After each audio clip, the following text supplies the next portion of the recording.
The sound hit first, heels cracking on cafeteria tile like a judge calling court, and the whole room froze while Vice Principal Porter climbed up on a chair and said calm as a winter sky.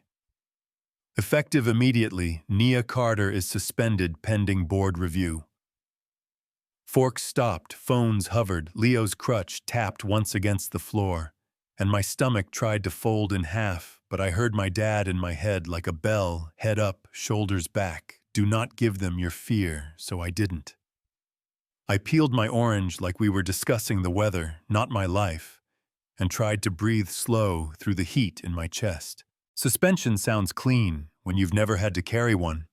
It sounds like polished foyers and perfect brochures, not like a South Side apartment where the AC pretends it's trying, or a boxing gym with tape for borders and a sign that says everyone gets around. That gym was my father's Carter Community Boxing, and all I've got left of him is the code he drilled into me: never throw the first punch, never fight for ego, protect the smaller kid. That's it. That's the whole handbook. And it's why I stepped in when those two seniors decided Leo's limp made him easy sport. I didn't swing, I didn't even raise my voice. I put his crutch back in his hand and said, "We're done," simple, steady, the kind of tone that should have ended it there. But somebody filmed it. You know how it goes. A clip turns into views. Views turn into headlines. And suddenly, Riverton, prep the school that loves a scholarship photo for the brochure but hates mess, was trending for all the wrong reasons. Donors called parents, panicked. Reporters camped on the curb. And Ms. Porter did what gatekeepers do when the mirror isn't kind. She pointed at me and called it order. The days after were quiet in that thick electric way, like the air knows a storm is hiding around the corner. Little paper cuts piled up a homework marked missing, though. I watched it upload a hall pass that mattered today when it never mattered yesterday, a meeting I was never told about, that magically became a meeting I skipped. Teachers practiced the art of not seeing one girl in a tennis skirt, said all sugar and glass. Careful, Coach Carter, don't suplex me into the lockers. A couple freshmen whispered, thanks. Most kids filmed waiting for the next clip, and through it all, Leo kept showing up at my table, pushing his tray next to mine like it had always belonged there. You're not allowed to eat alone now, he said. And when I told him I was fine, he grinned, like he knew I was lying. Not asking, you know what I mean. I wasn't scared of the boys or their friends. I was scared of losing the one ticket that might get me and Mom a ceiling that doesn't leak in 3 places, scared of the look in her eyes. If I had to hand her bad news, scared that my dad's code would be the thing that cost me the future. He sweated for, and while I was counting cracks in the tile to stay calm, Leo heard the part. I didn't. He went back for his crutch and passed. Ms. Porter's glass door cracked just enough for a life to change. Expulsion is clean, she said, smooth, like she was naming a scented candle. If we drag this out, the narrative keeps spinning.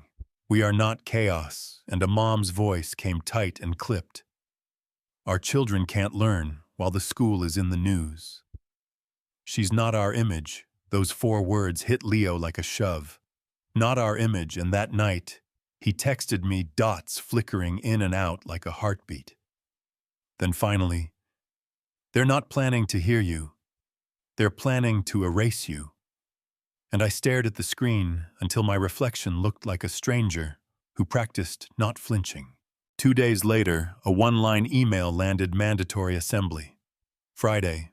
No subject, no hint, just a summons, and if you went to a place like Riverton, you know what that means. Spectacle dressed up as values, the gym wore a banner like scripture, excellence, discipline, honor, and the PR folks stood with clipboards pretending not to be PR while the tripods blinked red. Muz. Porter gripped the mic like truth might slip if she didn't hold on, and gave a speech about context and balance and how the internet edits reality. Then the lights dimmed and the footage rolled. At first it matched what everyone had seen, Leo stumbling. The shove, me stepping in, and then a clumsy jump cut the soul out of the truth, my hand catching a wrist, looped and looped like proof of menace, no slur that came before. No shove that triggered it, just me framed as the problem. A system prefers to name the crowd. Made that sound people make when they think they're finally seeing clearly. And Leo tried to stand, but Ms. Porter didn't even look when she said, "Sit down, Mr. Hart," like a stamp on a form. I could have stayed still, let the moment roll over me and call it survival. Instead, I walked to the free throw line because my dad taught me to occupy space like I was paying rent on it. I didn't swing first, I said calm, but not soft. I didn't swing at all. I stood where no adult stood. If that looks like chaos to you, maybe the problem isn't me. The room wobbled that split second, where a crowd decides which way it will fall. Ms. Porter felt it and snapped her fingers toward the door. Security, 2 men in school jackets, started their official walk, and then Leo's crutch hit the floor like a gavel. He stepped into the aisle, shaking, but taller than I'd ever seen him. "You want order," he said, voice cracking and climbing. "The only disorder is lying to protect a story you like better than the truth. Say it here, Ms. Porter. Say, I disrupt order. Say she's not our image. Say it into the mic." And the gym woke up, phones lifted. Teachers stared at their shoes. A chant began, messy and honest. "Keep your head up, keep your head up." And then leather shoes creaked on the floor, and the temperature changed. Grant Sterling walked in, board member billionaire, Leo's father, a man who knows how to make rooms. Stop mid-breath, he looked at his son first, then at me. And he didn't grab the mic, he didn't have to. "What is happening?" he asked, not like a question, more like a warning to pick the right words. Ms. Porter tried her script edits, values, disruption, but Sterling had already seen the real clip. "I didn't see violence," he said. "Steady as a train, I saw a student catch my son before he hit the floor." Porter tried to call him partial, he didn't blink. "What rules punish the protector and protect the cruel?" he asked, and the room exhaled like it had been underwater for months. Somebody sobbed behind me. Ms. Porter's clipboard remembered gravity. I spoke because the code isn't complete without the hard part. The part where you name the bias out loud. "This isn't policy," I said. "It's what you see when you look at certain kids. You saw thrift store shoes and a crutch, and decided the story. Before we said a word, and that's when Sterling closed the book. It ends now, 4 words. That sounded like a switch. And if you think that didn't travel, yeah, that happened. Clips flew, hashtags bloomed. Head up, courage. First, alumni wrote letters, a former teacher posted receipts. "Parents pay for peace, not problems," an old email said. And Ms. Porter resigned in 48 hours, with the kind of statement schools use when they want neat endings. The boys who shoved Leo withdrew. Their parents sent an apology. That nobody framed the next assembly didn't have fancy lighting. The principal said, bias like a word he'd kept in a locked drawer, and Sterling came back, not as the billionaire with perfect cuffs, but as a dad in a wrinkled blue shirt who hugged his kid first, then talked about courage. When I was quiet, this student wasn't. He said so. The Sterling Foundation funds a scholarship that picks courage first. The gym stomped, but I didn't crack until he said, "The part with my father's name, Carter, community boxing, would rise on the corner where it belonged. Free classes after school and weekends. I choose the director, they handle the cost." My knees went light, and my mother laughed. Crying on our couch that night sounded like a door opening. The ribbon cutting felt like a second birthday, fresh paint, new bags, a mural of my dad's laugh, kids lining up in light-up sneakers and 2 big hoodies, reporters fishing for a quote about destiny, and me saying something simple. Instead, it means the smallest kid in the room gets to grow into their shoulders without asking permission. Leo stood on my left crutch, tucked under his arm like it belonged to him but didn't define him. Sterling stood on my right, not behind a podium beside us, and he told me his wife always said courage is contagious. And for once, that didn't sound like a line, it sounded like a plan.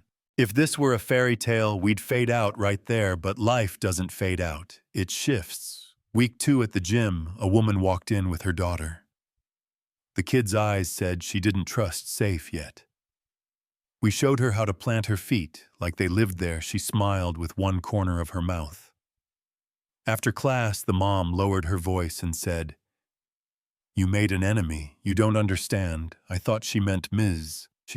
Porter, or one of the families. She didn't. The money that keeps Riverton so clean doesn't come clean," she said. Bullying is the headline, because it's safe to be mad about the real scandal. Is what got buried while the school bragged about values, and she had names, amounts, a room, and a time I didn't sleep. I stared at our ceiling and counted plaster lines and heard not our image echo in a dozen other dialects. The next morning, I told Leo and Sterling went still, not cold, not hot, just still. "If we start this, we don't stop halfway," he said, and I told him. We didn't start it, and that's where we are now, on the edge of another fight I didn't ask for. Head up, shoulders back, protect the smaller kid, tell the truth even when it shakes the building. That's the code, and it's carried me this far. If you're still with me, drop where you're watching from and tell me what you think is right, what you think is wrong, and what you've seen with your own eyes when image gets picked over honesty. Did we do the right thing? In that gym, can money fix the mess it helped make? You got a story like this, share it. And if anyone ever told you you weren't the right image, I see you, we see you, keep your head up, we're not done.